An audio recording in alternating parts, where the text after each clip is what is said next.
وقال الذين كفروا للذين آمنوا لو كان خيرا ما سبقونا إليه وإن لم يهتدوا به فسيقولون هذا إفك قديم ومن قبله كتاب موسى إمام ورحمة وهذا كتاب مصدق لسانا عربيا لينذر الذين ظلموا والبشرى للمحسنين إن الذين قالوا ربنا الله ثم استقاموا فلا خوف عليهم ولا هم يحزنون أولئك أصحاب الجنة خالدين فيها جزاء بما كانوا يعملون ووصينا الإنسان بوالديه إحسانا حملته أمه كرها ووضعته كرها وحمله وفصاله 30 شهرا حتى إذا بلغ أشده وبلغ 40 سنة قال رب أوزعني أن أشكر نعمتك التي أنعمت علي وعلى والدي ومن أعمل صالحا ترضاه واصلح لي في ذريتي إني تبت إليك وإني من المسلمين أولئك الذين نتقبل عنهم أحسن ما عملوا ونتجاوز عن سيئاتهم في أصحاب الجنة بعد الصدق الذي كانوا يوعدون والذي قال لوالديه أف لكما أتعدانني أن أخرج وقد خلت القرون من قبله وهما يستغيثان الله ويلك آمن إن وعد الله حق فيقول ما هذا إلا أساطير الأولين أولئك الذين حق عليهم القول في قد خلت من قبلهم من الجن والإنس إنهم كانوا خاسرين ولكل درجات مما عملوا وليوفيهم أعمالهم وهم لا يظلمون ويوم يعرض الذين كفروا على النار أذهبتم طيباتكم في حياتكم الدنيا واستمتعتم بها فاليوم تجزوا عذاب الهون ما كنتم تستكبرون في الأرض بغير الحق بما كنتم تفسقون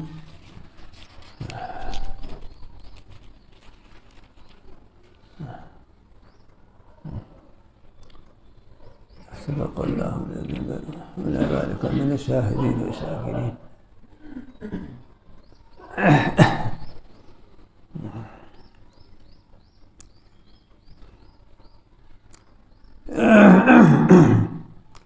یہ سورہ احقاف کی آیات ہیں۔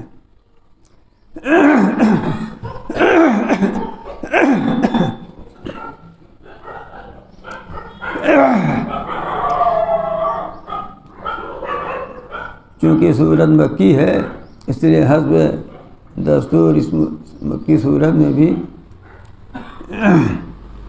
زیادہ تر خطاب کفار مشرکین سے ہے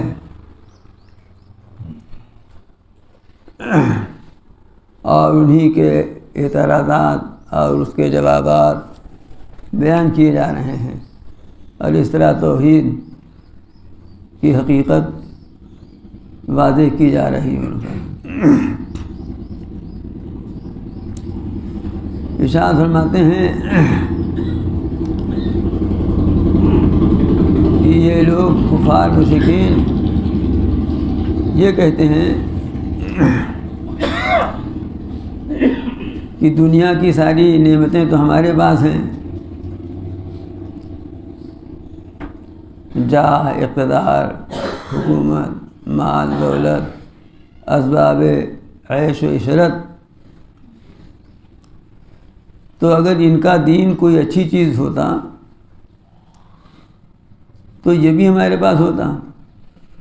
مطلب یہ کہ جتنی اچھی اچھی چیزیں ہیں اس کے ٹھیکیدار ہم ہیں۔ جب دنیا کی اچھی چیزیں ہمارے پاس ہیں اور یہ اہل ایمان اس سے محروم ہیں یا ان کے پاس ہم سے کم ہے، تو اگر یہ دین بھی اچھی چیز ہوتا تو یہ ہم سے پہلے اس دین کو نہ حاصل کرتے، ہم ہی لپک جاتے، دین کو لے لیتے وہ۔ یہ تصور ان کا تھا، آج بھی ہے، اور آج تو ان کا نہیں، خود مسلمانوں میں جو دنیا دار ہیں اور جو کیا زیادہ وہی ہیں، ان کا بھی خیال یہی ہے کہ اگر دینداری اختیار کرنے میں بڑی اچھائی ہوتی تو جتنے لوگ دیندار ہیں وہ سب بڑے عیش میں رہتے ہیں، لیکن ہم دیکھ رہے ہیں کہ جتنا حلال حرام جائز ناجائز کا خیال نہیں کرتے وہی ترقی کر رہے ہیں۔ تو معلوم ہوا اس طرح سوچنا یہ سوچ کافرانہ مشرکانہ سوچ ہے، یہ مومنانہ سوچ نہیں ہے۔ چنانچہ شاہ فرماتے ہیں کہ کافروں نے ایمان والوں کی بابت یہ کہا کہ اگر ان کا یہ دین بہتر ہوتا تو ما سبقونا علیہ، یہ ہم سے پہلے لپک اس کو نہ لے لیتے۔ وَإِذْ لَمْ يَهْتَدُوا بِهِ، اور جب ان لوگوں نے اللہ تعالیٰ فرما رہے ہیں کہ راہ ہدایت نہ دیکھی، صحیح راستہ نہ دیکھا، تو کہنے لگی یہ پرانا جھوٹ ہے، یہ پہلے سے سب ایسی بہت سے لوگ آئے ہی کہتے چلے گئے، وہی بات بھی کہہ رہے ہیں، یہ ایک پرانا جھوٹ ہے۔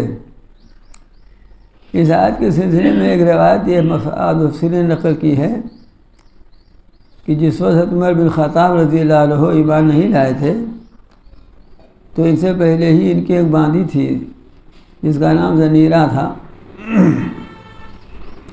وہ مسلمان ہو گئی تھی، تو اس کو یہ پیٹتے تھے، تو مشرکین کے جو سردار تھے وہ کہتے تھے کہ بتائیے اگر یہ دین اچھا ہوتا تو یہ زنیرہ مسلمان ہو جاتی، مطلب وہ تو باندی ہے نا، تو غلام یہ مسلمان ہو جاتی، ساری اچھائی ہمارے پاس ہے تو ہمیں مسلمان ہوتے۔ لیکن یہ ایک مثال ہے اس آیت میں اس حقیقت کی جو حقیقت اس کے اندر بیان کی گئی ہے۔ بہرحال اس سے یہ بات معلوم ہوئی کہ یہ سوچ بالکل کافرانہ مشرکانہ ہے کہ دین اختیار کرنے سے یہ دنیاوی حالت خراب ہوتی ہے یا دنیا حالت کا خراب ہونا دین کے بہتر ہونے کی علامت نہیں ہے، اس لیے کہ دنیا ہے، اس کے اللہ کے نزدیک کوئی حقیقت ہے نہیں۔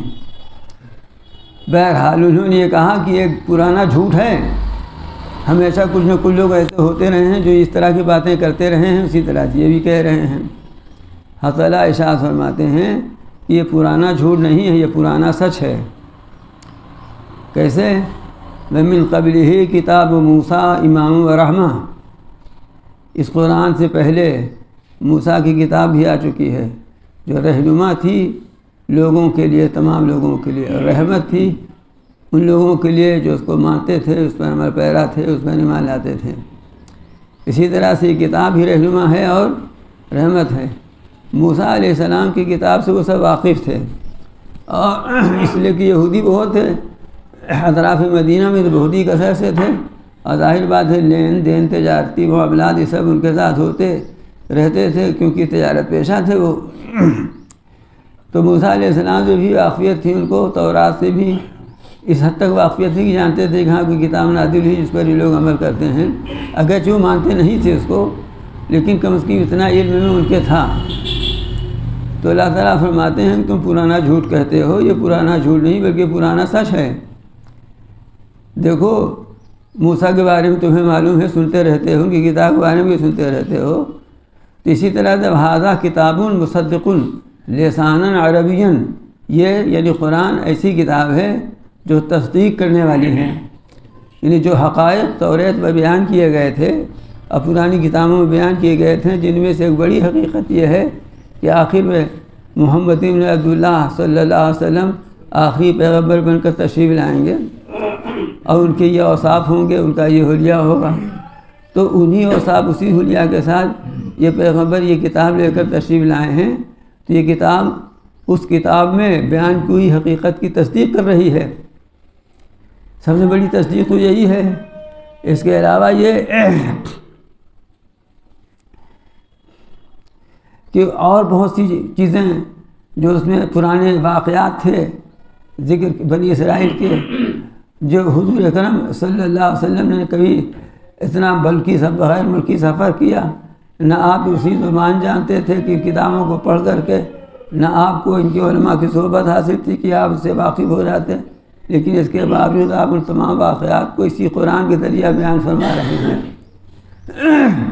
تو یہ کتاب تصدیق کر رہی ہے اس کی لسان عربین، اس حال میں کہ عربی زبان میں ہے، اور وہ سب کتابیں تو دوسری زبان میں تھیں، اس کے باوجود کتابوں کے حقائق کو یہ کتاب بیان کر رہی ہے۔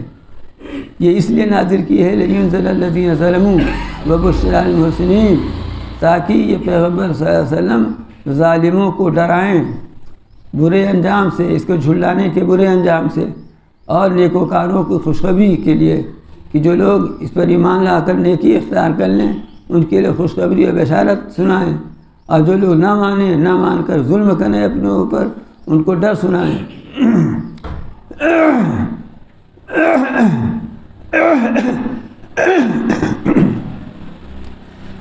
تو اب دو طرح کے لوگ ہو گئے،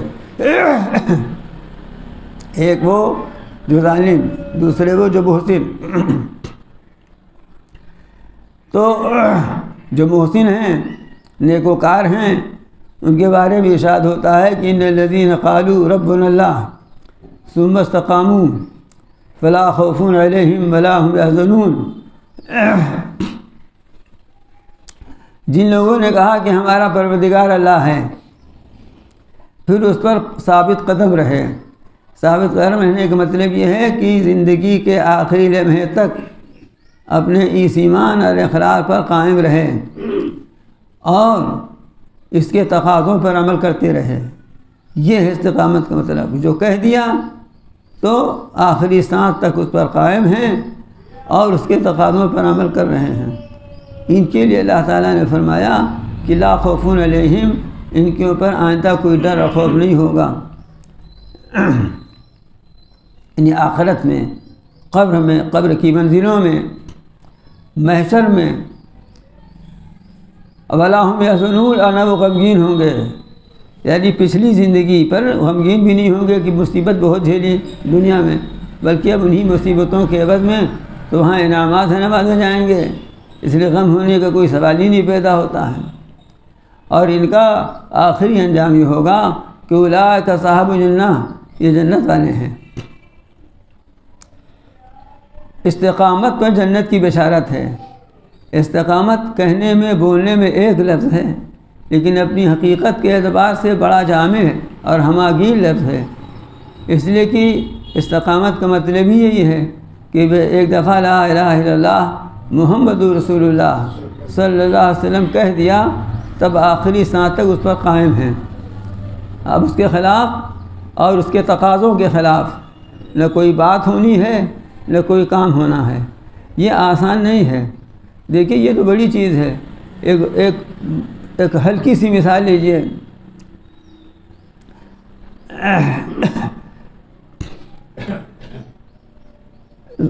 ایک دن 50 رکعت نفل پڑھ لینا آسان ہے، اور 10,000 درود شریف پڑھ لینا بھی آسان ہے، لیکن اگر کہا جائے کہ روزانہ پابندی کیجئے کہ صرف 10 رکعت نفل پڑھ لیا کیجئے اور صرف 1000 یا 500 درود شریف پڑھ لیا کیجئے، تو یہ روزانہ کی پابندی باوجود کم ہونے کے مشکل ہوتی ہے نا؟ تو یہ پابندی، یہ مداومت، یہ استقامت اتنی بڑی چیز ہے، یہ استقامت اتنی بڑی چیز ہے۔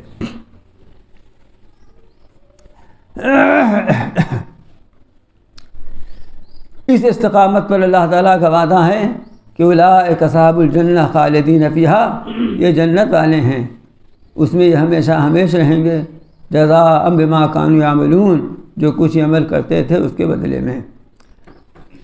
اصل میں اللہ تعالیٰ تو بہانہ بنا دیں گے ہمارے ایمان اور اعمال کو، ہماری مغفرت کا اور جنت کا، ورنہ ملنا سب کچھ ہے اللہ تعالیٰ کے فضل ہی سے۔ اس لیے بھی کہ قبولیت کا مدار بھی اللہ تعالیٰ کے فضل ہی کے اوپر ہے۔ وہ قبول فرمائیں تو سب نماز روزہ صحیح ہے، اور نہ قبول فرمائیں اور کہہ دیں کہ اس میں یہ خرابی ہے، ریجیکٹ ہے، تو معاملہ ختم ہو جائے۔ جیسے ٹھیکیدار نہیں ہیں، ٹھیکہ لیتے ہیں، ابھی جینیے کے منہ تکتے رہتے ہیں، آگے پیچھے اس کے لگے ہیں فائل لیے، ہے نا؟ اگر اس نے اپروو کر دیا تو سب پیسہ مل جائے گا، اور اس نے کہا نہیں نہیں اس میں مسالہ کم لگایا ہے، ریجیکٹ کر دیا تب قصہ ختم ہو گیا۔ آئی بات سمجھ میں؟ تو اس کا منہ تکتے رہتے ہیں۔ ایسی ہمیں اللہ میاں کو تکتے رہنا ہے، ہمارے ایمان کی اور ہمارے اعمال کی حقیقت ہے کیا؟ وہ قبول کر لیں تو سب حقیقت ہے، نہ قبول فرمائیں تو سب خاکستر ہے۔ اس لیے اصل مدار تو ان کے فضل ہی کے اوپر ہے، یہ قبولیت بھی ان کے فضل ہی کے سہارے پر ہے۔ یہ تو ان کا کرم ہے کہ وہ جو فرما دیتے ہیں کہ ان کے اعمال کی جزا میں ان کے اعمال کے بدلے میں جنت دی جا رہی ہے۔ لہٰذا آپ نے اعمال کو قبول تو آپ ہی نے فرمایا نا، نہ قبول کرتے تو کیا ہوتا؟ دیکھیے قرآن مجید میں بیشتر مقامات پر یہ بات ہے، یہ دستور ہے اللہ تعالیٰ کا کہ جب اللہ تعالیٰ توحید کا بیان فرماتے ہیں، یعنی اپنے حقوق کا بیان فرماتے ہیں، تو اس کے بعد ماں باپ کے حقوق کو بھی بیان فرماتے ہیں۔ شریعت کی تعلیم کے 2 حصے ہیں، ایک کا نام حقوق اللہ ہے اور دوسرے کا نام حقوق العباد ہے، یعنی اللہ تعالیٰ کا حق کیا ہے، پھر بندوں کا آپس میں ایک دوسرے پر حق کیا ہے۔ سب سے بڑا حق تو اللہ تعالیٰ کا ہے۔ پھر عام بندوں میں جو سب سے بڑا حق ہے وہ ماں باپ کا ہے، اس لیے کہ ماں باپ ہی دنیا میں بچے کے وجود میں آنے کا ذریعہ اور سبب بنتے ہیں، اور یہی نہیں بلکہ اس کے ساتھ ہی وہی اس کی نشو و نما، تربیت اور پرورش کا ذریعہ بنتے ہیں۔ اس لیے عام طور سے قرآن مجید میں جہاں حقوق اللہ بیان کیے گئے ہیں، اس کے بعد والدین کے بھی حقوق بیان فرمائے ہیں، اور جہاں والدین کے حقوق بیان فرمائے ہیں وہاں یہ بھی شرط نہیں لگائی کہ والدین مسلمان ہوں تبھی ان کا یہ حق ہے، یہ بھی شرط نہیں ہے۔ بس ماں باپ ہونا کافی ہے، وہ چاہے جس مذہب کو مانتے ہوں، کافر ہوں، مشرک ہوں، کچھ بھی ہوں، لیکن ماں باپ ہیں تو ماں باپ ہونے کی وجہ سے ان کا حق ہے۔ لیکن چونکہ اللہ کا، اللہ کے رسول کا حق سے بڑا ہے، اس لیے جہاں پر ان کا حق اللہ کے حق سے ٹکرائے گا وہاں ان کی بات نہ مانی جائے گی، بس اتنا ہے۔ اس لیے کہ حدیث میں رسول اکرم قرآن مجید کی آیت بھی ہے اور حدیث بھی ہے کہ لا طاعۃ لمخلوق فی معصیۃ الخالق، اللہ تعالیٰ کی نافرمانی جس کے حکم سے لازم آتی ہو تو پھر اس کی بات نہیں مانی جائے گی۔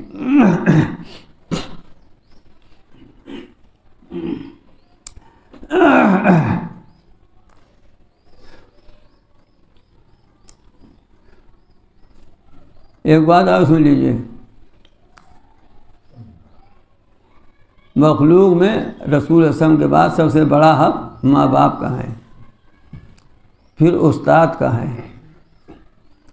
پھر پیر کا ہے۔ یہ پیر والے اپنا الٹا کر دیے ہیں معاملہ کہ سب سے بڑا حق پیر صاحب کا ہے، پھر استاد کا، پھر ماں باپ کو تیسرے نمبر پر کر دیے۔ یہ بات غلط ہے۔ صحیح یہ ہے کہ سب سے بڑا حق ماں باپ کا ہے، پھر استاد کا ہے، جس نے ماں باپ نے ہر طرح سے جسمانی بدنی تربیت کی، اور اگر وہ دیندار تھے تو دینی تربیت بھی کی، اور استاد نے علم سکھایا۔ حضرت علی رضی اللہ عنہ فرماتے ہیں کہ جس نے ہم کو ایک حرف بھی سکھا دیا ہم اس کو غلام ہیں، وہ چاہے ہم کو بے ڈالے جو چاہے کریں۔ اور تو اسے علم سکھلایا، دین سکھلایا، تربیت کی اس نے۔ پھر اس کے بعد شیخ نے روحانی تربیت کی ہے، اگر واقعی پیر ہے، وہ واقعی شیخ ہے، یہی نہیں کہ وہ گنجڑی بھنگڑی بنے شاہ جی والے نہ ہوں، واقعی اگر شیخ ہیں تو وہاں پر تو بھی اس کا حق ہے۔ جو واقعی شیخ ہوگا تو وہ یہ نہ کہے گا کہ ہمارا حق تمہارے ماں باپ سے زیادہ ہے، وہ یہ نہیں کہے گا۔ امبا بیمار ہوں، ایک پیر صاحب بیمار ہوں تو وہ یہ نہیں کہے گا کہ ہم پیر ہیں، ہماری خدمت کو امبا بک چھوڑو۔ آئی بات سمجھ میں؟ ہاں، بہت سے لوگ اس میں بڑی غلطی میں مبتلا ہے۔ ابھی ایک بہت قابل آدمی ہیں، دنیاوی لحاظ سے بہت قابل ہیں اور بڑے بہت بفائز ہیں، وہ ایک صاحب سے مرید ہو گئے، نہیں بتایا ہم کو کہ ہم نے جو ہے، اب وہ پڑھے لکھے آدمی ہیں، ان کو دینی معلومات بھی بہت ہیں، تو انہوں نے اپنے پیر صاحب کو لکھا یا موبائل سے کہا، فون سے کہا جو بھی ہو کہ میں فلاں دن آ رہا ہوں۔ تو اب اتفاق ایسا ہوا کہ فلاں دن ان کی والدہ کی طبیعت بہت خراب ہو گئی، تو انہوں نے کہہ دیا کہ ہم نہ آ پائیں گے، والدہ کی طبیعت خراب ہے ہماری۔ تو پیر صاحب بہت بگڑ گئے، آپ اعتبار ہو گئے کہ جاؤ تم اپنی ماہی کے چکر میں رہو گے، کیا ملے گا تمہیں؟ کچھ نہ ملے گا۔ لیکن چونکہ وہ پڑھے لکھے آدمی تھے حضرت تھانوی رحمہ کی کتابیں پڑھے ہوئے تھے اور نیک صحبت حاصل کی تھی، اس لیے وہ سمجھ گئے کہ پیر جو ہے یہ جاہل ہے، اس کو کچھ پتہ نہیں ہے کہ دین کیا چیز ہے۔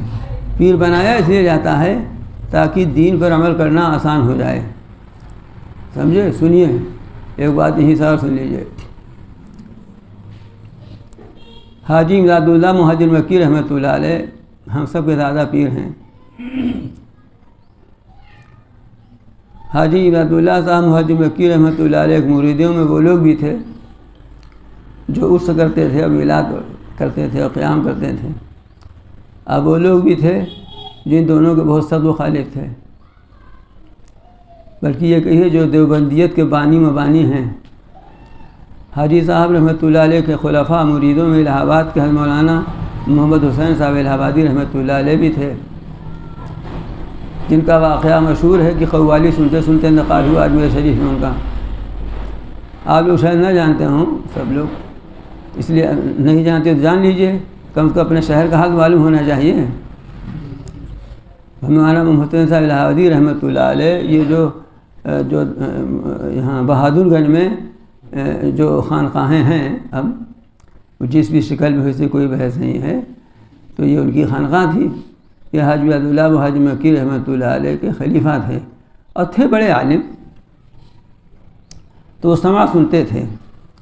سماع معنی لوگ کہتے ہیں سماع معنی قوالی، غلط ہے، سماع معنی قوالی نہیں ہے، وہ قوالی ترجمہ کر کے قوالی بنا دیا اس کو۔ سماع بس یہی تھا کہ کوئی صاحب دل جو ہے وہ کلام پڑھتا تھا، کوئی عاشقانہ کلام، معرفت میں ڈوبا ہوا کلام، تو بعض اوقات ان لوگوں کو پر حال طاری ہو جاتا تھا۔ یہی تھا، نہ اس میں ڈھول بجتا تھا اور نہ اس میں تاشے بجتے تھے، نہ سارنگی بجتی تھی۔ بس اس کی مثال بالکل بعینی ہی یہی ہے، آپ لوگ سب نہ جانتے ہوں گے، نذیر بھائی جانتے ہیں اور شاید ایک آدھ لوگ اور ہوں، میں نہیں سمجھتا، کہ جیسے حضرت مولانا پرتاپ گڑھی رحمۃ اللہ علیہ کے ہر روزانہ عشاء بعد جو ہے کچھ لوگ اپنا نعت پڑھتے تھے، کوئی غزل سناتا تھا۔ حضرت بھی شاعر تھے، کبھی حضرت بھی پڑھتے تھے، کیوں پڑھتے تھے نا حضرت بھی کبھی، ہاں، اور ورنہ ایک دو حضرات تھے وہ پڑھتے تھے۔ یہی سما تھا، اسے کوئی ناجائز نہیں کہتا۔ جیسے آج کل آپ سمجھ لیجئے جلسوں میں نعت وغیرہ پڑھ دیتے ہیں، اسی کا نام سما تھا۔ لیکن بزرگوں نے اس پر بھی روک لگائی تھی، اسی لیے کہ آگے بڑھ کر کے یہی ہو جائے گا جو اب ہو گیا ہے، اس واسطے عام طور سے اس کو بھی پسند نہیں کیا جاتا تھا، اس پر بھی روک تھی، محض اسی خطرے کی وجہ سے۔ تو حاجی حضرت مولانا محمد حسین صاحب رحمۃ اللہ علیہ سما سنتے تھے، عشاء بعد کھانا نہ کھا کے پڑھ کے سما کی محفل جمتی تھی۔ حضرت مولانا تھانوی رحمۃ اللہ علیہ بھی حاجی صاحب کے خلیفہ تھے، وہ اس کے سخت مخالف، دیوبندی مکتب فقہ کے ترجمان اعلیٰ، وہ الہ آباد تشریف لائے تو حضرت مولانا سے ملنے گئے۔ حضرت مولانا بڑے تھے، عمر میں بھی بڑے تھے اور حضرت کی عمر کم تھی، بہت چھوٹے تھے۔ حضرت تشریف لے گئے، حضرت نے دعوت دی تھی، وہاں کھانا کھایا۔ اس دن خلاف معمول انہوں نے سما نہیں سنا، لیکن ان لوگوں میں آپس میں ایک دوسرے کی کتنی رعایت بھی تھی۔ اس دن حضرت الہ آبادی نے سما نہیں سنا کہ آئے ہیں مولوی اشرف علی صاحب نہیں۔ تو ایک طرف یہ تھے، ان کا جو ہے انتقال ہی مشہور ہے کہ اجمیر میں سما سن رہے تھے اور وہ شاعر پڑھ رہا تھا، خود بخود آزاد بودی خود گرفتار آمدی، اسی میں انتقال ہو گیا ان کا، روح پر حال طاری ہو گیا۔ کیفیت ہوتی ہے، یہ کیفیت خود بخود طاری ہو جاتی ہے، لوگ متاثر ہوتے ہیں، طبیعت پر اثر پڑتا ہے تو کیفیت ہو جاتی ہے کبھی، جیسے کوئی کلام سن کر، قرآن مجید کے آیت سن کر یا کوئی شعر سن کر آدمی کے آنکھوں میں آنسو ڈلوا جاتے ہیں، تو یہ چونکہ اہل اللہ ہوتے ہیں، طبیعت میں تاثر ہوتا ہے، اثر قبول کر لیتے ہیں، پھر ان کا انتقال وقت آ گیا۔ ایک طرف یہ معاملہ ہے، اور دوسری طرف یہ معاملہ ہے کہ انہی کے خلفاء میں حاجی صاحب کے خلفاء میں مولانا رشید احمد گنگوہی ہیں، جو مسلک دیوبندیت کے ترجمان ہیں، مولانا قاسم نانوتوی ہیں، مولانا اشرف علی تھانوی ہیں رحمہ اللہ تعالیٰ، یہ حضرات ہیں۔ یہ لوگ ان سب رسوم اور خرافات کے بہت سخت مخالف تھے۔ خود اسی علاقے میں جہاں کے لوگ رہنے والے ہیں، گنگوہ، مظفر نگر، سہارنپور، دیوبند، اس علاقے میں ہی مولوی عبدالسمیع صاحب رامپوری تھے۔ یہ رامپور نہیں، ایک دوسرا وہاں رامپور جو ہے ضلع سہارنپور میں ہے، وہاں کے تھے وہ۔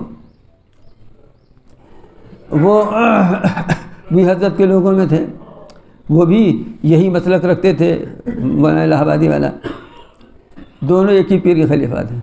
سنیے اب سنیے، کسی نے مولانا گنگوہی سے کہا کہ آپ کو پیر صاحب یہ سب کرتے ہیں اور آپ نہیں کرتے۔ میں یہ واقعہ اس لیے سنا رہا ہوں تاکہ آپ یہ بات سمجھ سکیں کہ پیر کس لیے بنایا جاتا ہے، تو پیر ہونا کیسے چاہیے۔ تو مولانا گنگوہی نے فرمایا، میں حاجی صاحب سے مرید اس لیے نہیں ہوا ہوں کہ جو کچھ ہم نے قرآن حدیث پڑھا ہے اس کی تصدیق کرائے مجھ سے کہ حضرت ہم نے صحیح پڑھا کہ غلط پڑھا ہے، اس لیے کہ حضرت تو عالم تھے نہیں۔ تو ہم نے تصدیق کرانے کے لیے حضرت کے ہاتھ پر بیعت نہیں کیا ہے کہ حضرت ہم نے صحیح پڑھا غلط پڑھا ہے، ہم نے بیعت اس لیے کی ہے تاکہ جو کچھ پڑھا اس پر یقین حاصل ہو جائے، جو کچھ پڑھا ہے اس پر یقین اور ایقان کی کیفیت حاصل ہو جائے، اس لیے حضرت حاجی صاحب سے بیعت کی ہے۔ یہ تو حاجی صاحب ہم سے پوچھیں گے کہ کیا جائز ہے کیا ناجائز ہے، ہم نے تو یقین حاصل کرنے کے لیے ان سے بیعت کی ہے۔ اب سنیے، حاجی صاحب نے شکایت کر دی لوگوں نے، حاجی صاحب نے وہاں سے خط لکھا، وہ خط چھپا ہوا میں نے خود پڑھا ہے، کہ بتایا کہ حضرات مولوی رشید احمد گنگوہی، مولوی محمد قاسم ندوی، ان حضرات ان کو لکھا کہ آپ سے ہمارا تعلق اللہ کے واسطے ہے، اللہ باقی، جو تعلق اس کی وجہ سے وہ باقی ہے، آپ مطمئن رہیں، بالکل اطمینان رکھیں، آپ کی طرف سے ہمارے دل میں کچھ نہیں ہے، جو آپ حضرات کر رہے ہیں وہی صحیح ہے۔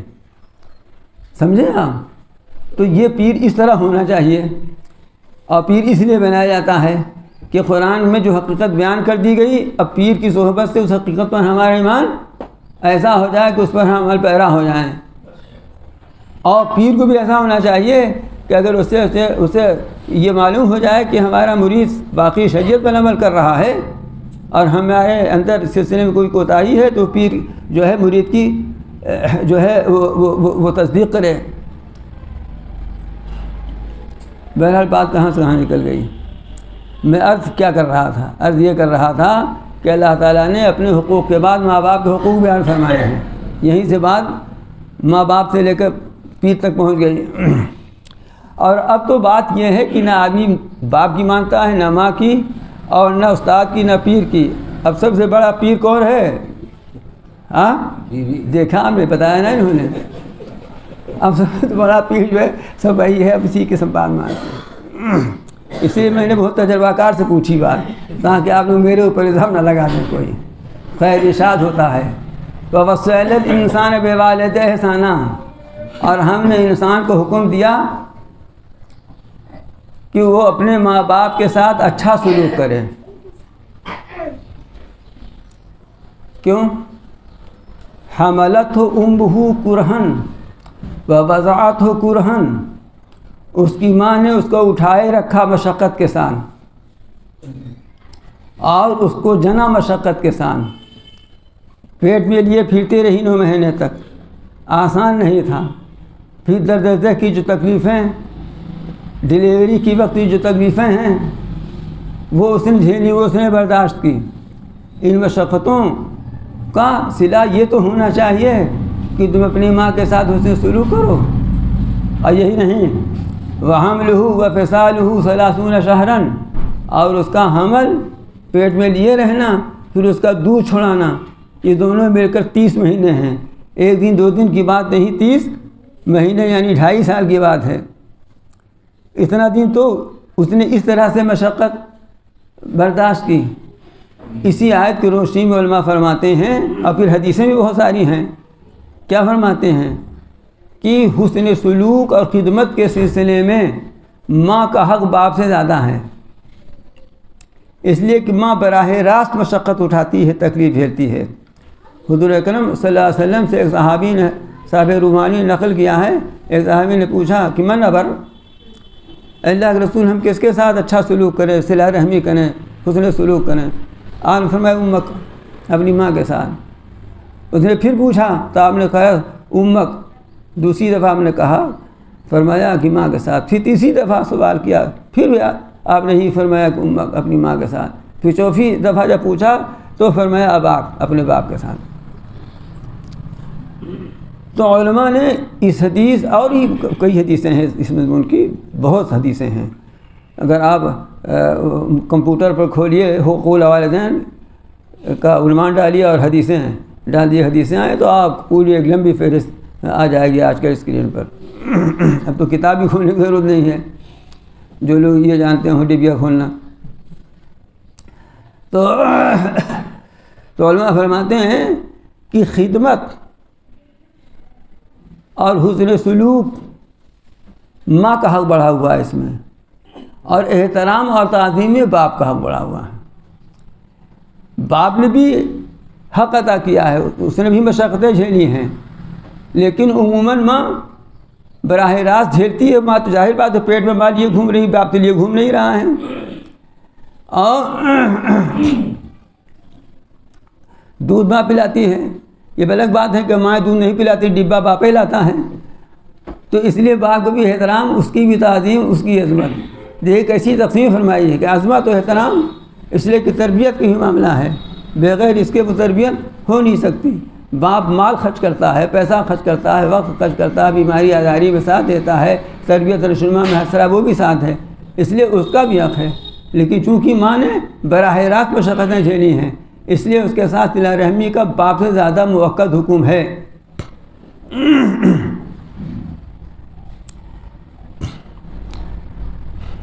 تو فرماتے ہیں وَيَسْأَلِ الْإِنسَانُ بِوَالِدَيْهِ إِحْسَانًا، ہم نے انسان کو حکم دیا. وصیت کا لفظ آیا ہے، وصیت دی. وصیت کے معنی ہے تاکیدی حکم دینا. یہ ایسے نہیں کہ حکم دے دیا، بلکہ تاکیدی حکم ہے کہ اپنے ماں باپ کے ساتھ حسن سلوک کرے. اب اس میں بھی خصوصیت کے ساتھ ماں کے ساتھ، اس لیے کہ ماں نے اس کو مشقت کے ساتھ اٹھائے رکھا، مشقت کے ساتھ اس کو جنا، اور پھر اس کے اٹھانا اور پھر دودھ چھڑانے کی مدت کل 30 مہینے ہے.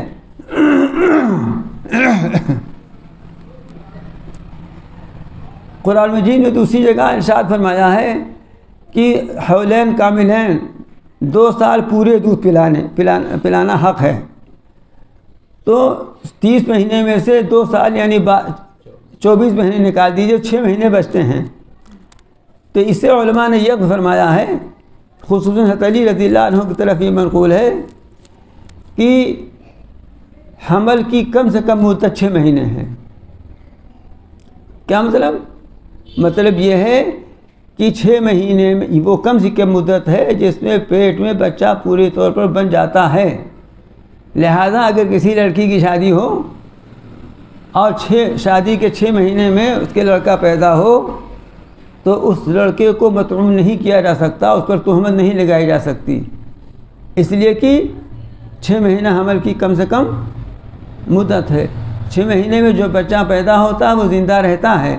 7ویں والا بھی، 8ویں والا نہیں زندہ رہتا، لیکن 8ویں والے بھی زندہ رہ جاتے ہیں. یہ کوئی کلیہ نہیں ہے کہ مر ہی جائے وہ.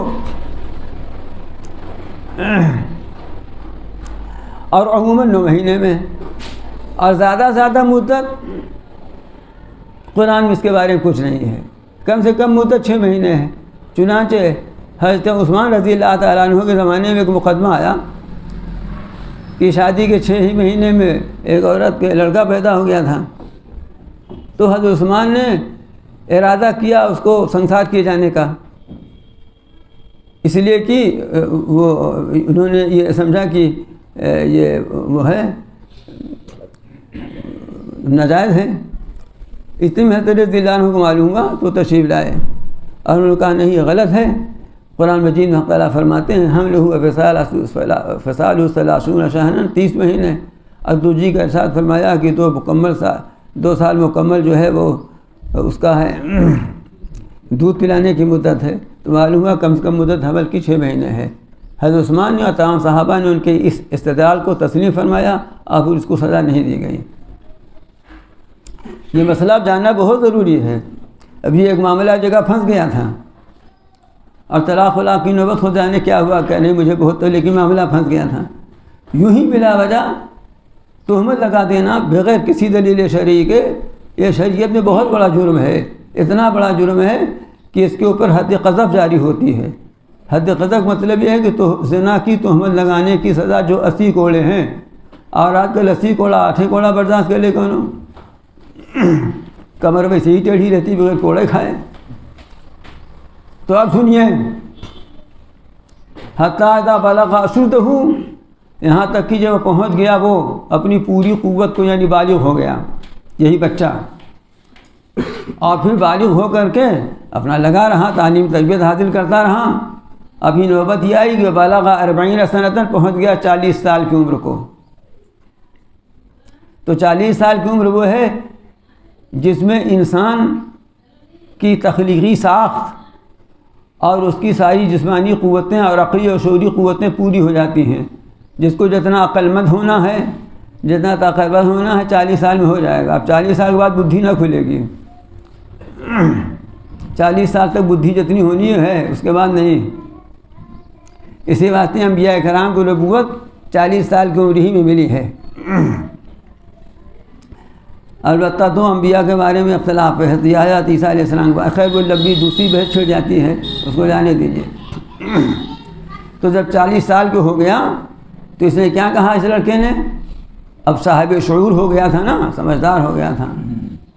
تو اس لڑکے نے یہ کہا، چونکہ سعادت مند لڑکا تھا، نیک لڑکا تھا، اچھی تربیت ہوئی تھی، اس لیے اس لڑکے نے کہا کہ رب اوزعنی ان اشکرک نعمتک التی انعمت علی وعلی والدی، اے میرے پروردگار مجھے توفیق دیجئے کہ میں آپ کی اس نعمت کا شکر ادا کروں جو آپ نے مجھ پر اور میرے ماں باپ پر کیا ہے. یہ نہیں کہا کہ میں شکر ادا کرتا ہوں، بلکہ شکر کی توفیق مانگی، اس لیے کہ ہم بلا توفیق کے شکر بھی ادا نہیں کر سکتے. اللہ تعالیٰ ہی توفیق دیں گے تو شکر ادا کریں گے. دیکھتے نہیں آپ کہ آپ جب دعوت کھانے جاتے ہیں اور سامنے مرغن غذائیں آتی ہیں تو بسم اللہ پڑھنا بھی یاد نہیں رہتا، دھکا دھک کھائے چلے جا رہے ہیں. اب منہ کہاں دھوتے ہیں، آج کل کاغذ سے پوچھ لیا الحمدللہ بھی کہنا بھول جاتے ہیں. وہ مہمان والی دعا کیا پڑھیں گے جو اصلی آپ دعا وہ بھی نہیں پڑھتے. جی میں آپ سے مخاطب ہوں، ان دنیا دانوں سے نہیں جن کو کچھ خبر نہیں، جو ایسی مجلسوں میں نہیں جاتے. میں ان لوگوں سے مخاطب ہوں جو ایسی مجلسوں میں حاضر بھی ہوتے ہیں، اس کے بعد بھی بیشتر کا حال یہی ہے. اور اگر آپ کو کچھ ناگوار لگتا ہو، گھر جا کر سر جھکا کے غور کر لیجیے گا کہ واقعی یاد رہتا ہے کہ نہیں بسم اللہ کہنا الحمدللہ کہنا، تو پتہ چل جائے گا. دو ساتھی ہاتھ پکڑے چلے جا، اپنا جھوٹ گئے، ڈونگا گھسیٹو، لیکن اس طرف خیال نہیں ہے کہ کیا کرنا چاہیے. یہ سب کیوں عرض کر رہا ہوں؟ اس لیے عرض کر رہا ہوں کہ شکر کی توفیق بھی مانگنی ہے، ورنہ ہم ادا شکر بھی محروم رہ جائیں گے. اس لیے جب 40 سال کا ہوا اور شعور کامل و مکمل ہو گیا تو وہ اب دعا کر رہا ہے، رب اوزعنی ان اشکر نعمتک التی انعمت علی وعلی والدی، اے میرے پروردگار مجھے توفیق دیجئے کہ میں آپ کی اس نعمت کا شکریہ ادا کروں جو آپ نے مجھ پر کیا ہے اور میرے ماں باپ پر کیا ہے. صرف اپنے ہی نہیں، ماں باپ کو نعمت نہ ملتی تو ہماری تربیت کیسے کرتے ہیں؟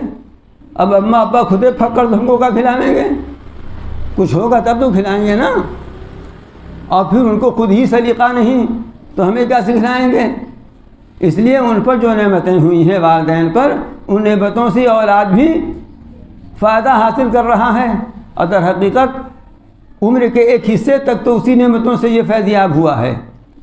اس لیے اپنی اوپر جو احسانات اللہ تعالیٰ کے ہیں اس پر بھی ادا شکر کی توفیق عطا فرمائیے، اور ہمارے ماں باپ پر جو نعمتیں آپ نے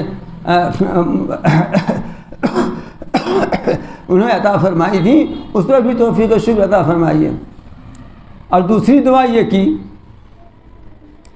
کہ من عمل صالحا ترضاہ، اور یہ کہ میں ایسا نیک کام کروں جس کو آپ پسند کریں. خالی یہ نہیں کہ اچھا کام کروں، اس لیے کہ بہت سارے اچھے کام ہیں لیکن اللہ کو پسند نہیں ہیں. کیوں؟ اس لیے کہ اخلاص نہیں ہے. تو اخلاص شرط اول ہے نا. تو اچھا کام کروں اور وہ اچھا کام ایسا ہو جس سے آپ پسند کرتے ہوں. یہ دوسری دعا ہے. اور تیسری دعا یہ کی کہ وَأَصْلِحْ لِي فِي ذُرِّيَّتِي، میں کسی کا اولاد ہوں نا تو میرے بھی کوئی اولاد ہوگی نا. تو اب میری اولاد میں میرے لیے اصلاح پیدا کر دیجئے اور صالح بنا دیجئے میرے لیے میری اولاد کو. ایک بزرگ سے پوچھا کہ اپنی اولاد کے لیے کیا کرنا چاہیے، تو انہوں نے کہا استعن بہذہ الآیہ، یہی آیت تلاوت کی، اور کہا اس آیت سے مدد طلب کر، یعنی یہی دعا کیا کرو کہ وَأَصْلِحْ لِي فِي ذُرِّيَّتِي، اے اللہ میری اولاد میں اصلاح فرما دے، صلاحیت پیدا فرما دے، ان کے اندر صلاحیت پیدا ہو جائے کہ وہ صالح اور نیک ہو جائیں۔ انی تبت الیک، بے شک میں نے طریق رجوع کیا، وانی من المسلمین، اور بے شک میں مسلمانوں میں سے ہوں۔ تو امام عبدالوہاب شعرانی رحمۃ اللہ علیہ لکھا ہے کہ اولاد کی اصلاح کے لیے اس کے ماں باپ سے دعا، اس کی ماں باپ کے دعا سے بڑھ کر کچھ نہیں ہے۔ یعنی ماں باپ اپنی اولاد کے لیے دعا کریں، یہ 73 نسخہ ہے جو قرآن کی آیت سے معلوم ہو رہا ہے اولاد کی اصلاح کے لیے۔ لیکن آج کل ہم لوگ یہ دعا کرنے کی بھی مشقت نہیں جھیلنا چاہتے ہیں، اسے جھٹ سے پہنچے 21 روپیہ دیا، 51 روپیہ دیا، کونوں تعویذ لیا، لے جا کے لڑکے کو پہنا دیا، لڑکا گلی میں گیا توڑ کے پھینک دیا، اور کہاں تعویذ کو اڑا لے گیا۔ کیوں بال بھائی؟ ہاں؟ اور اگر جیسے میں کبھی پھنسا جاتا ہوں، کہتا ہوں لاؤ بوتل میں پانی پھونک دیتا ہوں، اس کو پلاؤ زیادہ فائدہ کرے گا، تو پوری کوشش یہی کرتے ہیں کہ اتنی بڑی پوڑیا لکھ کے دے، اس کو پہنا دے، پانی پلانے کے جھنجھٹ سے بچ جائیں، مطلب پانی نہیں پلانا چاہتے، اتنی مشقت بھی نہیں برداشت کرنا چاہتے ہیں۔ اصل اصلاح کا نسخہ تو یہ ہے جو قرآن میں اللہ تعالیٰ نے بتلا دیا، اس حکایت کے ساتھ کہ جب 40 سال کا آدمی ہو جائے تو اسے یہ کرنا چاہیے۔ اس میں یہ رہنمائی کی گئی ہے ہم کو کہ جب 40 سال کے ہو جاؤ تو اب غفلت کا وقت نہیں ہے، 40 سال کا ہو جانے کے بعد غفلت کا وقت کم نہیں ہے، بلکہ اب تو آخرت کی طرف توجہ کرنے کا وقت ہے، اللہ کی طرف رجوع اور انابت کا وقت ہے۔ اور اب تو تم صاحب اولاد بھی ہو گئے، اس لیے اپنی ہی نہیں بلکہ اولاد کی اصلاح کے لیے بھی دعا کرو۔ تو اصلاح کرنے والے، صلاحیت پیدا کرنے والے تو اللہ تعالیٰ ہے، انہیں سے کہو نا کہ اللہ اولاد کے اندر صلاحیت پیدا کر دیں۔ لیکن کون کہے گا؟ جس کے اندر صلاحیت ہوگی وہی کہے گا نا۔ ابا خود موبائل میں مست ہیں، اماں خود پارک میں گھوم رہی ہیں، تو اولاد کی کیا کوئی وہ اپنے لیے نہیں دعا کر رہے ہیں اور کر رہی ہیں، تو اولاد کے لیے کیا دعا کریں گے؟ خرابی کی جڑ تو یہاں ہے نا۔ تو آخر بیچارہ مولوی کتنا تعویذ آپ کو لکھ کے دے، اور اب بھی بیچارے تعویذ لکھ کے دیتے ہیں تو پیسوں لینے لگے ہیں، تو اس میں بھی تکلیف ہوتی ہے۔ تو قرآن میں تو اسلام کی تعلیم میں سب چیزیں مفت میں ہیں، مفت میں ہے، کوئی پیسہ دعا مانگنے میں کون پیسہ لگ رہا ہے بھائی؟ کون پیسہ لگ رہا ہے؟ آپ اسکوٹی چلے جا رہے ہیں، آپ بائک چلا رہے ہیں، آپ گاڑی میں بیٹھے ہیں، آپ پیدل ہی چلے جا رہے ہیں، یہ بھی شرط نہیں کہ جب نماز پڑھ کے سلام پھیرنا تبھی دعا کرنا، نہیں، آپ چلے جا رہے ہیں آپ دعا کر لیجئے، دعا کرتے رہیے کہ اللہ میری اولاد کے ساتھ، نہیں ابھی میں یاد ہے، نہیں یاد اردو ہی میں کہہ لیجئے کہ اللہ میں اردو نہیں جانتے کیا خیال ہے آپ کا؟ لیکن ہم اس کے لیے بالکل تیار نہیں ہیں، اس کے لیے ہم بالکل آمادہ ہم اس کے لیے نہیں ہیں۔ اور سنیے، یہ آیت کا عام مفہوم تھا، جو آیت آپ کے سامنے ابھی پڑھی گئی اور ترجمہ کیا گیا، یہ آیت کا عام مفہوم تھا، مخاطب سارے کے سارے لوگ ہیں، لیکن اکثر مفسرین نے اس کا ایک خاص شان نزول بھی لکھا ہے، وہ بھی تھوڑا سا دلچسپ ہے سے بیان کر دیتا ہوں، حالانکہ اب تھک گیا ہوں۔ ایک صاحب ایک ڈاکٹر کہہ رہے تھے بڑھاپا ہے اس لیے آپ کو، اب میں بگڑا نہیں ہوں ان کے اوپر، میں نے کہا دوا لینے کی الٹی سیدھی دوا لکھ دے تو کیا ہوگا؟ بڑھاپا کہہ رہا تھا مجھے، اس کو بڑھاپا کہتے ہیں؟ کوئی بوڑھا آدمی اتنا زور سے بول سکتا ہے بیماری کے حالت میں بھی؟ خیر سنیے، کہتے ہیں کہ یہ آیت صدیق اکبر رضی اللہ عنہ کے بارے میں نازل ہوئی ہے۔ صدیق اکبر رضی اللہ تعالیٰ عنہ حضور اکرم صلی اللہ علیہ وسلم سے 2 سال چند مہینے چھوٹے تھے۔ جب حضور اکرم صلی اللہ علیہ وسلم کی عمر مبارک 20 سال کی ہوئی، اس وقت حضرت ابوبکر کی عمر 18 سال کی تھی، اور اسی وقت حضور صلی اللہ علیہ وسلم نے حضرت خدیجہ کے لیے سفر کیا تھا تجارت کا شام کا، تو ساتھ میں صدیق اکبر بھی تھے۔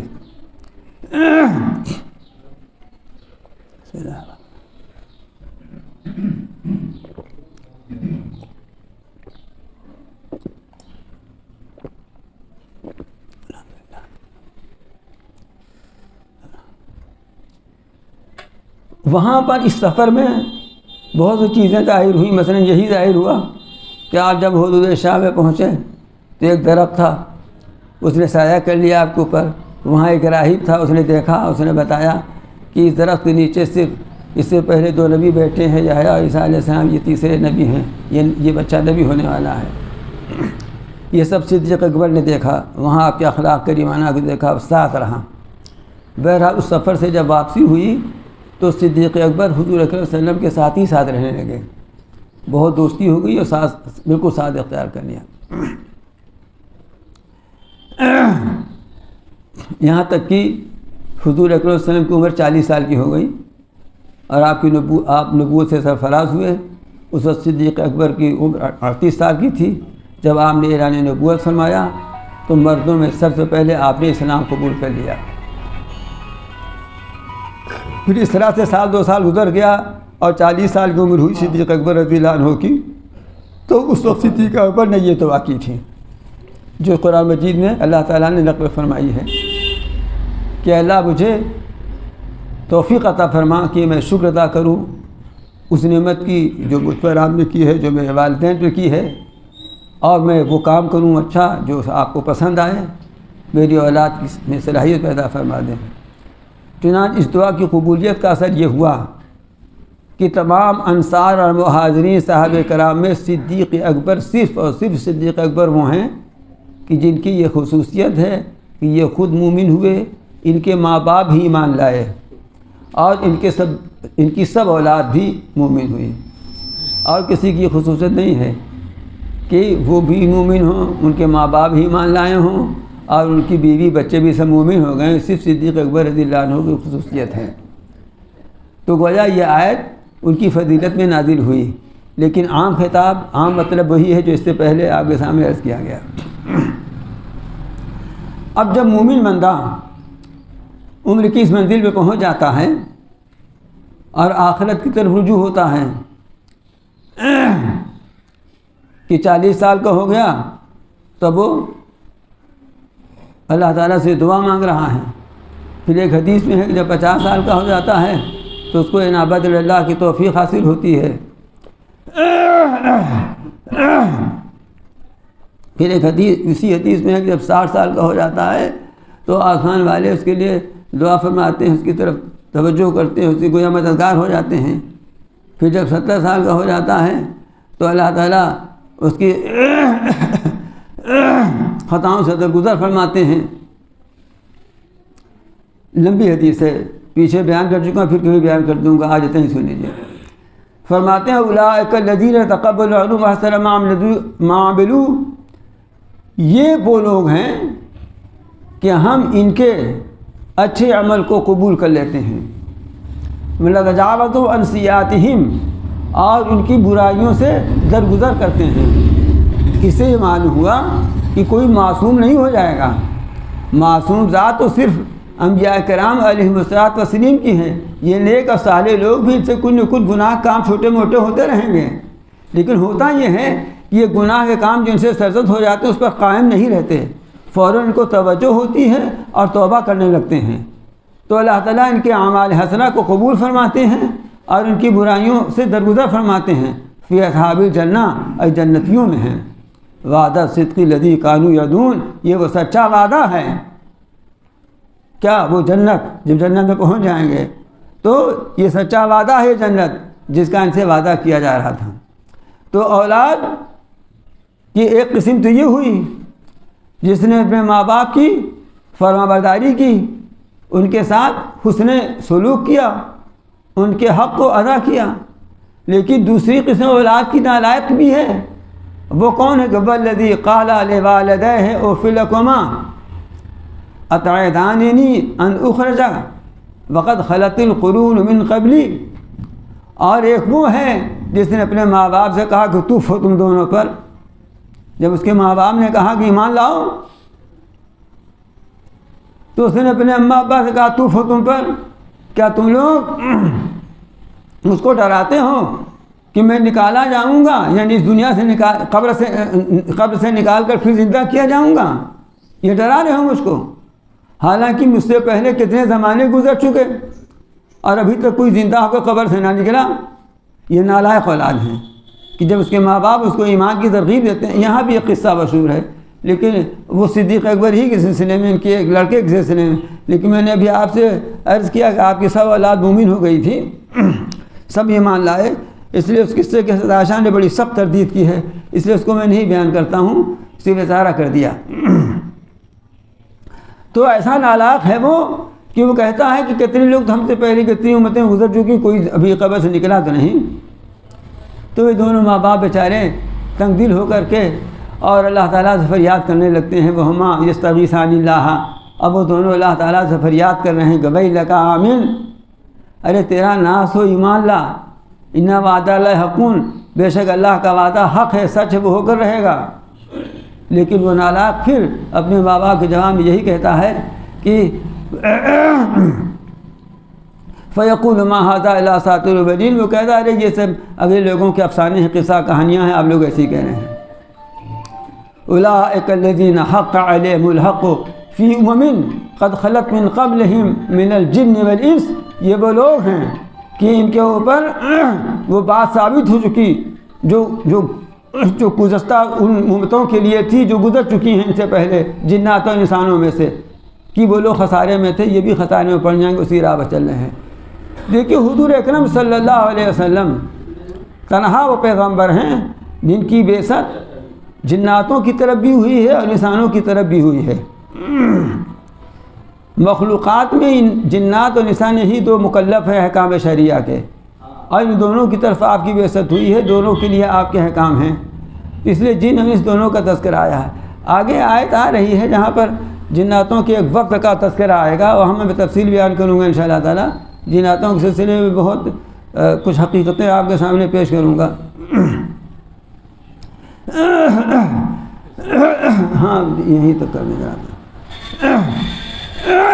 اللہ تعالیٰ فرماتے ہیں جنات و انسان کتنے مرد جو گزر چکے ہیں اور جنہوں نے یہ نالاقی کی ہے ان کے بارے میں میری جو بات آپ کی ثابت ہو چکی ہے، انہی میں یہ بھی شامل ہو گئے۔ اب اس لڑکا بھی اس لڑکے کے تصور پر کرنے والے جو ہیں وہ سبھی اسی میں شامل ہو گئے کہ وہ بھی خسارے والے اور نقصان والے ہوں گے۔ جنات بھی مرتے ہیں جیسے انسان مرتے ہیں۔ اصل میں اس آیت سے لے کر کے بعض حضرات مجھے واقعی تعجب ہوتا ہے کہ بعض حضرات اس کے قائل ہیں کہ جناتوں کو موت نہیں آتی۔ بہت کم لوگ ہیں جن کا کوئی بہت گنتی نہیں، ایک آدھ دو لوگ ایسے ہیں، لیکن بڑے لوگوں میں ہیں۔ حالانکہ کہیں سے یہ ثابت نہیں ہے کہ جناتوں کو موت نہ آئے گی۔ اس آیت سے استدلال کیا ہے حضرات نے، اہل حق نے، کہ جناتوں کو ہی موت آتی ہے۔ اچھا اور اب تو واقعات بھی ہیں، کبھی کبھی ہم لوگوں کو معلوم ہو جاتا ہے جناتوں کی موت کے بارے میں، انتقال کے بارے میں۔ جیسے اب میرا اندازہ یہ ہے کہ اب اس وقت کوئی صحابی شاید زندگی میں نہیں ہے، میں نے پتہ لگانے کی کوشش کی، لیکن تابعین ہیں، یعنی صحابہ کے دیکھنے والے جناتوں میں، چونکہ ان کی عمریں جو ہیں وہ زیادہ، اور کئی واقعات ایسے ہیں میں اس وقت چھیڑنا نہیں چاہتا، اس کو دوسری مجلس کو اٹھا رکھتا ہوں، دیر ہو جائے گی، اس لیے کہ آگے آیت میں تفصیلی ذکر آ رہا ہے، وہاں انشاءاللہ تعالیٰ میں تفصیل سرچ کروں گا اس مخلوق کے بارے میں بھی آپ کے سامنے۔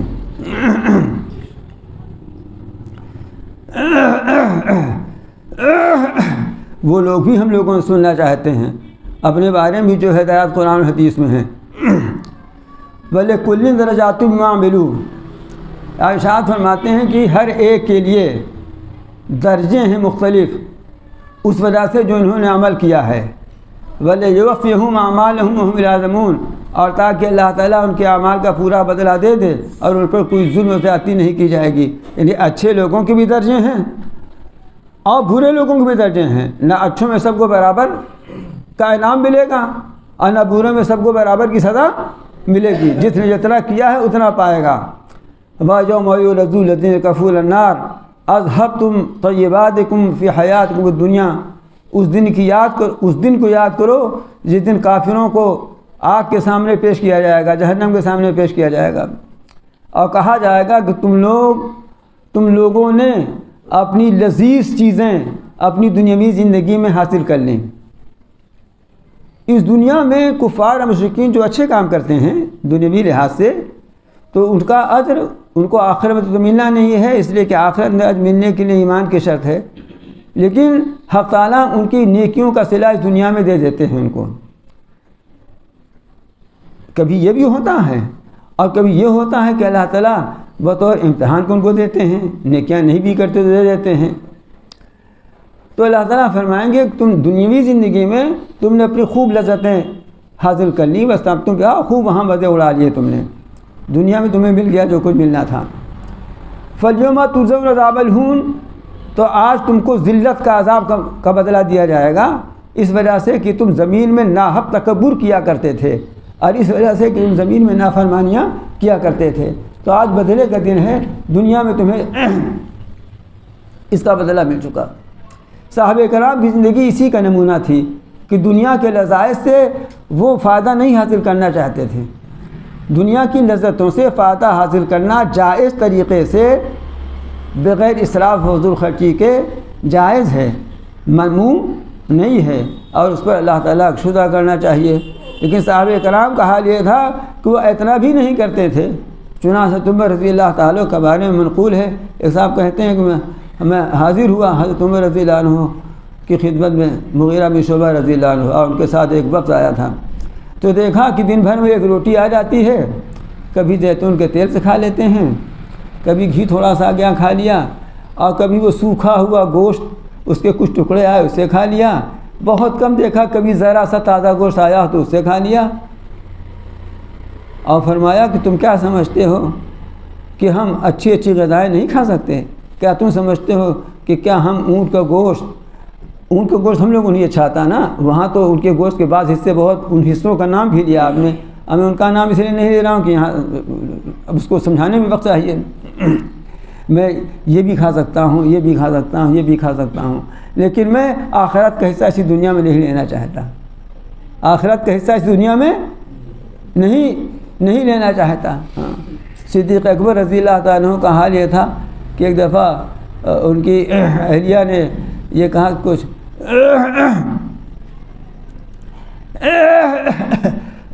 میٹھا کھانے کے لیے چاہتا ہے، تو انہوں نے کہا یہ جو روزانہ کے لیے ملتا ہے اسی میں اس کو تھوڑا تھوڑا اکٹھا کر لو بچا کے۔ انہوں نے تھوڑا تھوڑا بچا کچھ ہو گیا تو پکا لیا، تو فرمایا اچھا معلوم ہوا کہ اتنا کم کر دیا جائے تو بھی خرچہ چل جائے گا، تو اتنا بھی کم کر دیا انہوں نے جو میٹھا کے لیے بچایا تھا انہوں نے۔ آج ہم لوگوں کی تنخواہیں بڑھتی چلی جا رہی ہیں، ارے جو لوگ تنخواہ پاتے ہیں ان کی 4%، 3%، 10%، اور پھر کتنا اور آمدنی کی کوئی انتہا نہیں رہ گئی ہے، اور اس کے باوجود بھی جو ہے قناعت نام کی کوئی چیز نہیں رہ گئی ہے۔ اس کی وجہ یہ ہے کہ آخرت کی نعمتوں کا تصور ہمارے اندر نہیں ہے۔ اگر آخرت کی نعمتوں کا تصور ہمارے اندر پیدا ہو جائے تو آپ جانتے ہیں اسے دنیا کی نعمتیں بالکل حقیر معلوم ہونے لگیں، اس طرف توجہ نہ رہ جائے۔ اس لیے علماء محققین فرماتے ہیں کہ اس سلسلے میں اصل یہ ہے کہ کوئی اہتمام نہیں کرنا چاہیے کہ ہر وقت اسی میں نیت لگی ہوئی ہے، بھائی آج یہ پکانا ذرا آج مرغ مسلم بن جائے، آج ذرا بریانی بن جائے، اور دیکھو آج ذرا گول پراٹھا بن جائے۔ ہاں، ہر وقت کھانے پینے میں لگے ہوئے ہیں، صبح کھانا پک گیا تو شام کے لیے رائے ہو رہی ہے، مشورہ ہو رہا ہے، اچھا چلو آج رہنے دو، آج وہاں سے پارسل منگا لیں گے ہوٹل سے، اب تو پارسل آنے لگا ہے نا۔ تو یہ کہ یہ پہننا ہے، یہ اوڑھنا ہے، فلاں درزی کے یہاں سلانا ہے، یہ نہ ہونا چاہیے۔ یہ چیز جو ہے یہ مزاج اسلامی کے خلاف ہے۔ بغیر کسی اہتمام کے حق تعالیٰ کی طرف سے جو کچھ مل جائے اس کو کھاؤ، کباب پراٹھا مل جائے وہ کھا لو، بریانی مل جائے وہ کھا لو، شاہی ٹکڑا مل جائے وہ کھا لو، غریبی ٹکڑا مل جائے وہی کھا لو، جو مل جائے وہ کھا لو، اچھا مل جائے اس پر اللہ تعالیٰ کا شکر ادا کرو، اور اگر کبھی اچھا نہ ملے تو صبر سے کام لو۔ یہ ہے اسلامی تعلیم کا اصل مزاج۔ نبی کریم صلی اللہ علیہ وسلم نے اچھا بھی نوش فرمایا ہے، اور مہینے چولہا جلنے کی نوبت بھی نہیں آئی ہے، امت کی سہولت کے لیے کبھی بہترین لباس بھی ضبطاً فرما لیا ہے تاکہ امت کو سہولت حاصل ہمارے لیے کر لیا آپ نے، ورنہ آپ کا مزاج تو وہی درپیش آنا تھا کہ الفقر فقری، فقر ہی میں میرے لیے فقر ہے۔ تو اصل مزاج یہ ہے کہ اہتمام دنیا کی چیزوں کا نہ ہونا، اچھا حاصل ہو گیا ٹھیک ہے، اور اس کو استعمال کر لیا، کھانے کی چیز کھا لیا، پہننے کی چیز ہے پی لیا، برتنے کی چیز ہے برت لیا، اور اس پر اللہ کا شکر ادا کیا کہ اللہ ہم اس لائق تو نہیں ہے، آپ نے محض اپنے فضل سے ہمیں عطا فرما دیا، آپ کا شکر ادا کرتا ہوں۔ اور اگر نہیں حاصل ہوا تو پورے طور صابر رہیں کہ ہم اس کے اہل ہی نہیں تھے، جس کے اہل تھے اللہ تعالیٰ نے جو کچھ دیا ہم اس کے بھی اہل نہیں ہیں۔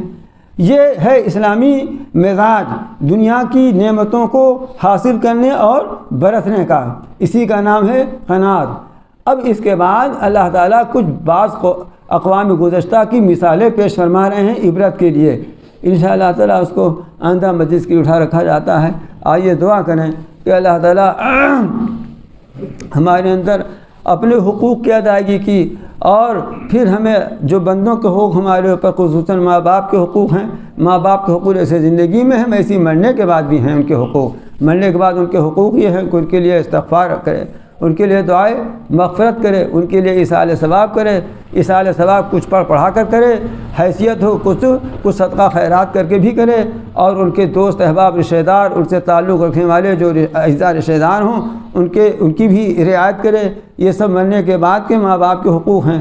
اللہ تعالیٰ ان تمام حقوق کی رعایت کی، ان کی ادائیگی کی ہمیں توفیق عطا فرمائے۔ ربنا آتنا فی الدنیا حسنۃ وفی الآخرۃ حسنۃ وقنا عذاب النار۔ ربنا اننا آمنا فاغفر لنا ذنوبنا وقنا عذاب النار۔ اللهم انا نسألك العفو والعافية في الدنيا والآخرة۔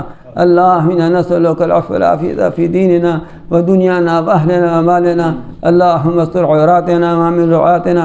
اللهم لا تدع لنا ذنبا إلا غفرته ولا هما إلا فرجته ولا دينا إلا قضيته ولا حاجة من حوائج الدنيا والآخرة إلا قضيتها يا أرحم الراحمين۔ اللهم إنا نسألك في نحورهم ونعوذ بك من شرورهم۔ اللهم لا تسلط علينا من لا يرحمنا۔ اللهم اعذب الكفرة وألقي في قلوبهم الرعب وخالي بين كلمتهم وأنزل عليهم جزك وعذابك۔ اللهم افتح لنا أبواب رحمتك وسهل لنا أبواب رزقك۔ اللهم اعنا على ذكرك وشكرك وحسن عبادتك۔ يا حي يا قيوم برحمتك نستغيث، يا حي يا قيوم برحمتك نستغيث، يا حي يا قيوم برحمتك نستغيث، يا ذا الجلال والإكرام، يا ذا الجلال والإكرام، يا ذا الجلال والإكرام۔ ربنا تقبل منا إنك أنت السميع العليم۔ صلى الله تعالى على خير خلقه محمد وآله وصحبه أجمعين برحمتك يا أرحم الراحمين۔